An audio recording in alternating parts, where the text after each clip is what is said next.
Okay, so pharmacokinetics refers to drug plus movement, and it describes how drugs get absorbed into the blood and can cross the blood brain barrier if they can. And drugs are absorbed, distributed, metabolized, and eliminated. This is called the ADME process.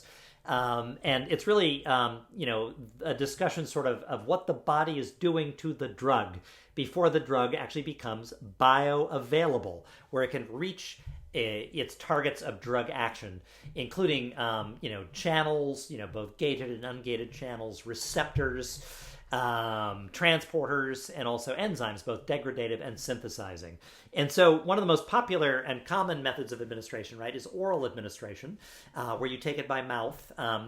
But there are advantages to that. For example, most people like to take an orally administered drug as opposed to like an injection, for example. However, there are some drawbacks to oral administration. For one thing, not all drugs can be orally administered, right? Because people can get nauseous or can be too nauseous to consume a drug. The drug also its arrival can be impacted by whether you're eating something, what kinds of food that you're consuming. So it can lead to great variability and sort of a significant delay in the delivery of the drug to targets, its bioavailability to targets in the nervous system. The other kind of significant issue with orally administered drugs is something called the first pass effect.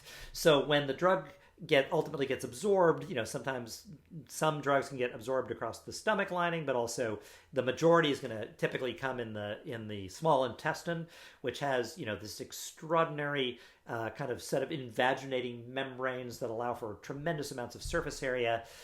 There's all sorts of creatures. There's a microbiome, all these different organisms that live there that can help with digestion and the passage across into the bloodstream, from the small intestine. But that enters what's called hepatic circulation, so it goes directly to the liver, where there is significant degradation and breakdown, basically, of the drug that you've consumed. So this is called the first pass effect, and it definitely impacts the amount of drug that you'll be receiving.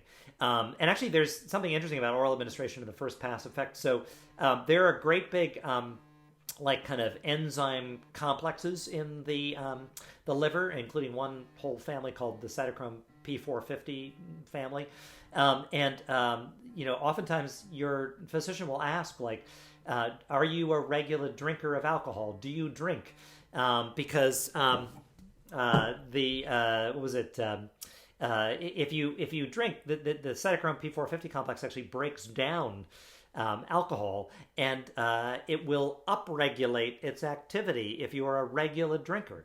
And this cytochrome P450 family also then is going to be more active at degrading other drugs, including many drugs that you might be prescribed. So this is what they call a drug disposition tolerance. You need to get a higher dose of some kind of therapeutically prescribed drug because you're a regular alcohol drinker and you've upregulated, the activity of these liver enzymes that can break down, that particular drug.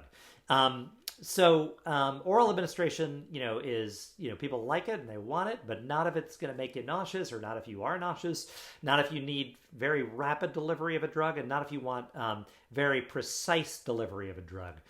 For precise delivery of a drug, intravenous, directly into a vein is a pretty good way to go. Basically, it will allow for very precise dosing. However, there are drawbacks, right? Because first of all, people don't like it because you're injecting into, the vein.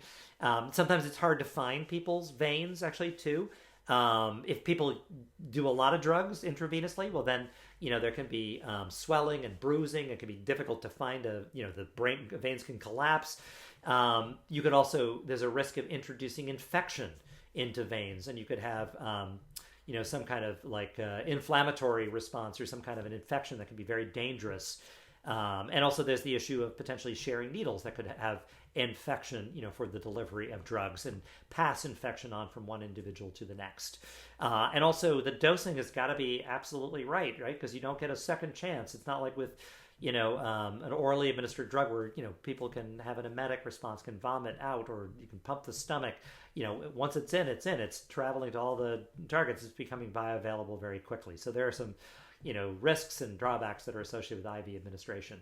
The other thing about, just in general, about the delivery of drugs, the pharmacokinetics, in general, the quicker a drug can reach its targets of drug action, the quicker from the behavior, the injection, the drinking, or whatever, to the actual drug action on the nervous system and body, the greater the risk of developing a drug use disorder if that drug is a potential drug of abuse.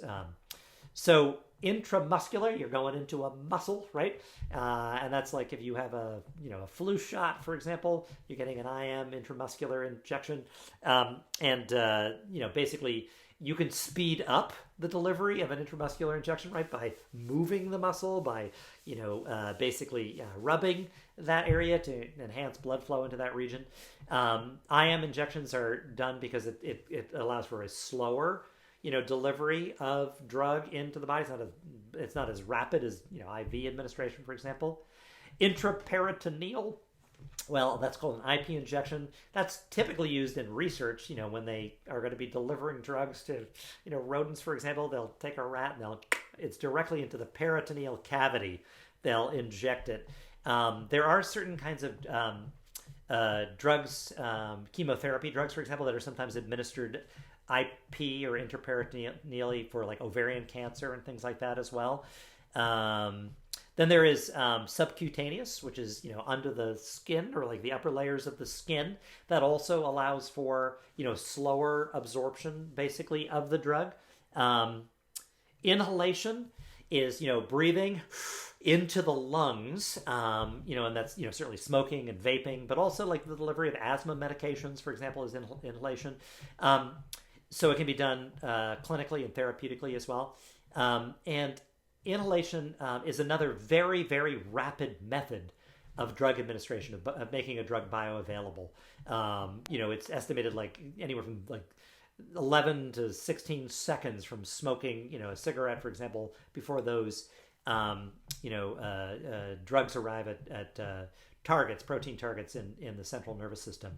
And if you think about it, like an IV is into a vein, right? And that's got to go back to the heart, which then pumps it to the lungs to get oxygenated. Then it goes back to the heart, and then it works its way up, into the brain. But if you inhale it, it's in the lungs, and so the blood is going to go right back to the heart and then get pumped right up to the brain. So it's a very, very rapid method of administration. Topical administration is basically administration to any kind of a mucous membrane or cut area of skin. So if you take Neosporin and you put it on a cut, that's topical administration. It turns out that like snorting cocaine, for example, is also topical administration. It's also known as insufflation, which means blowing in, although it's really more like pulling in, under your own power, but it's not inhalation. If you're inhaling it all the way into your lungs, you're doing it wrong. So basically it's going right to the mucous membranes of the nasal cavities. And, actually in the nasal cavity, there's actually rather direct access. It's heavily vascularized, and there's also some direct access up through the, where the olfactory nerves project through the skull, into the brain. So it can be a relatively rapid method, not as rapid though of IV administration or as inhalation. Transdermal means across the skin. So there are patches like for a fentanyl patch or a nicotine patch, where it will cross the layers of the skin. That's a slower method of administration over time. Actually, one of the interesting things about, like, for example, transdermal nicotine as a smoking cessation aid is that it doesn't match a lot of the behavioral aspects of, smoking. So it early on in particular, people would, even though they had a patch, they would still pick up a cigarette because they were driven, by those behavioral responses. And then finally, the epidural, just to emphasize, is not into the central nervous system. It doesn't go into your spine. It goes around. That's what epi means. The dura, which is the outer layer of the meninges, the layers that cover the brain and spinal cord. And it's really targeting, some of those dorsal roots of spinal nerves, to prevent the transmission of sensory information, of afferent information, particularly about nociception, during labor and other circumstances. So